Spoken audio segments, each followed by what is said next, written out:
All right, so ready to dive into something a little different today. I'm intrigued. What do we have? Well, it's called This Is Me. Okay. It's a self-reflection journal, but it's packed with these really thought-provoking prompts. And you know me in journals. Always up for a good journal. Yeah, exactly. This one is all about unlocking, those deeper levels of self-awareness, which I Yeah. think we can all kind of, you know, Benefit from. benefit from. Exactly. And it's not about like right answers or anything, is it? No, not at all. It's about asking those questions, the kind that make you really think, maybe even make you a little uncomfortable. I think that's where the good stuff is. Exactly. And Christine Michaelis, she's the author, she's structured the journal into three really interesting parts. So we have about myself, we've got me and others, and then my life in the world. I like that. I like the sound of that structure. Yeah, and trust me, I mean, some of these prompts, I'm telling you, real head scratchers in the best way possible. Like your journal, though, right? Yeah. It's those thoughts, your journey. Nobody else has to see it, which I think can be really freeing, just to be totally honest. Oh, absolutely. Okay, so let's jump into some of the prompts, especially in that first section about myself, that really stood out to us. One that really struck me was, what did I want from life when I was a child? It takes you back, doesn't it? It really does. I mean, it makes you think about those childhood aspirations, those dreams you had. Remember the ones you kind of tucked away? Yeah, And how those early desires, maybe, even in small ways, shaped who you are today. it's like a breadcrumb trail back to your inner child. You know what I mean? Totally. I remember wanting to be a dolphin trainer. Ah, Don't judge. no judgment. It's not about judging those dreams from like an adult perspective, Yeah, but recognizing the passions, the values that those dreams showed. And maybe they're still there in your life, just, in different ways. that's so true.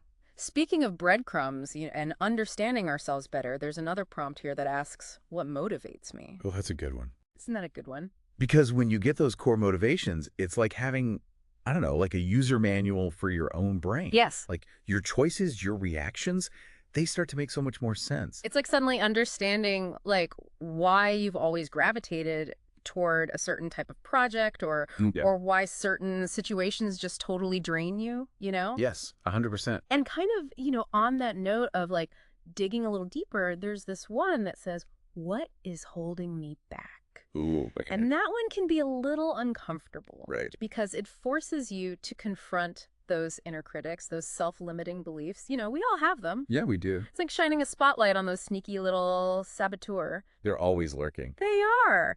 But the Yeah. thing is, once you see them clearly, that's when you can start to dismantle their power. Absolutely.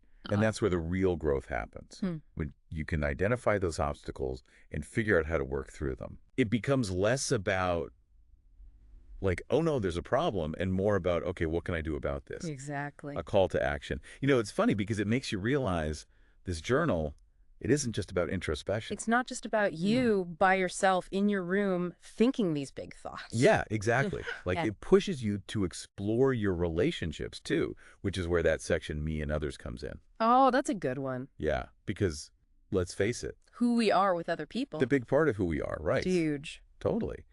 And one prompt that I thought was really interesting in this section is, I really wish others knew this about me. Ooh, that's a good one. Like it's almost like a direct line to those things that we maybe hold back, even from the people we're closest to. It's about vulnerability, isn't it? 100%. Because that's where the real connection is, right? When we can be our authentic selves. It makes you think about those walls we build, Hmm. maybe unconsciously to protect ourselves. But are they really protecting us? Or are they actually preventing us from, having a deeper connection? Right. And then there's this other prompt in this section about connection that I really like, and it's, how do I want to make others feel? I love that. Oh, that's good. It's like reverse engineering empathy or something. Yes, I love that.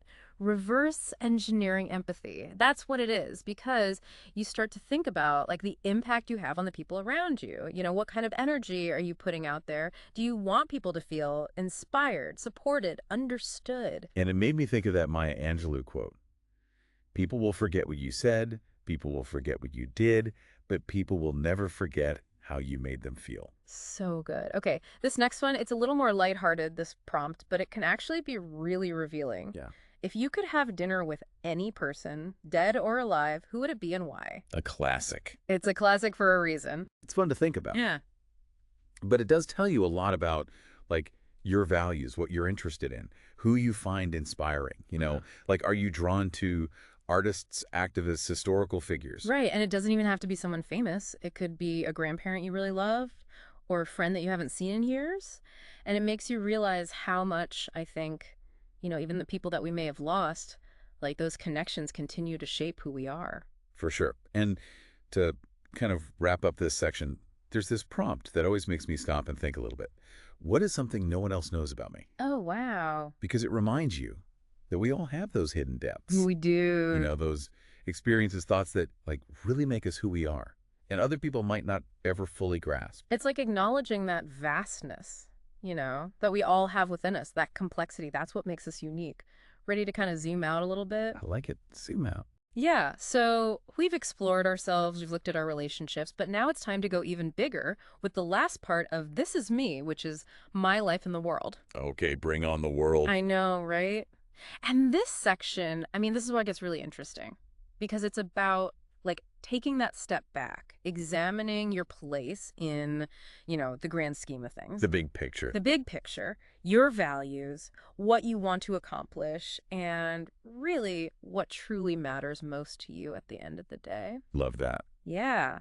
And it kicks off with this question that I think is kind of both playful but also really profound. What would my perfect day look like? Oh, I love that. Right. Because it's like an invitation to daydream a little bit, to make like a vision board, but with words, Exactly. for your ideal life. And sometimes, those elements, they might not be as impossible as we think. It might just spark an idea, or inspire us to actually take action. Oh, for sure. Speaking of aspirations, there's this one, it's such a classic for a reason. If money were no object, what would I do for the rest of my life? The dream, to just be able to say that. It's like a direct line to your soul's desires before that inner critic pops up and is like, yeah, but how are you going to pay the rent? Exactly, yeah. Like, bye-bye, limitations. Let's just see what comes up when you can actually dream big. Yes. What would you pursue if, you knew for sure that you were financially taken care of? So good. It makes you realize that a lot of times those big obstacles, we're the ones putting them there It's true. in our own minds. Yeah. Okay, get ready for this one, though, because this one really makes you think about your impact, right? What impact do I want to have on the world? Oh, wow. Big question. It is. But it's like shifting that focus from me, myself, and I to actually taking action out there in the world. Making a difference. It is. What kind of legacy do you want to leave? What mark do you want to make? Yeah, and it doesn't have to be something huge and splashy. Yeah. It can just be about being like a little bit kinder or more present. Yeah. Just making a difference in your own little corner of the world. Absolutely. 100%. Okay, here's another one that I love. What would I regret not doing? Oh, that's a good one. It really makes you think, right? Yeah, it's powerful. It kind of pushes you to be honest about those fears and doubts, those what ifs that can keep us like stuck. Totally. And it's such a powerful reminder that life, it's too short for regrets. So if there's something that you've always wanted to do, something you've been putting off, this is your sign, people. Get going. Get going, exactly. Okay, this next prompt, it brings us back down to earth a little bit, but it's such a good one. What am I grateful for today? Gratitude. It's so important, isn't it? It really is. It just shifts our focus from like what we don't have to appreciating everything we do have. It's like a little mental reset button. Mhm. Just reminding yourself of all the good, no matter how small. And then finally, the journal, it ends by reminding us about the importance of dreams. It just asks, what dreams do I have? Simple, but important. Right. Because dreams, those are the seeds of possibility. For sure. They're what fuel our aspirations, and they help us envision, those future versions of ourselves. I love that. Future selves. Right. But this journal, it's not about just passively thinking about these prompts. It's about letting them be like springboards into actually discovering more about yourself and then taking action. Yes.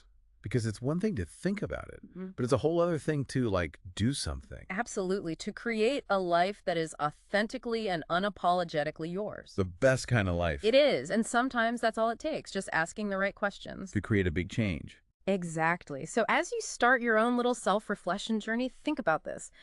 What's one question that really stuck with you from this deep dive?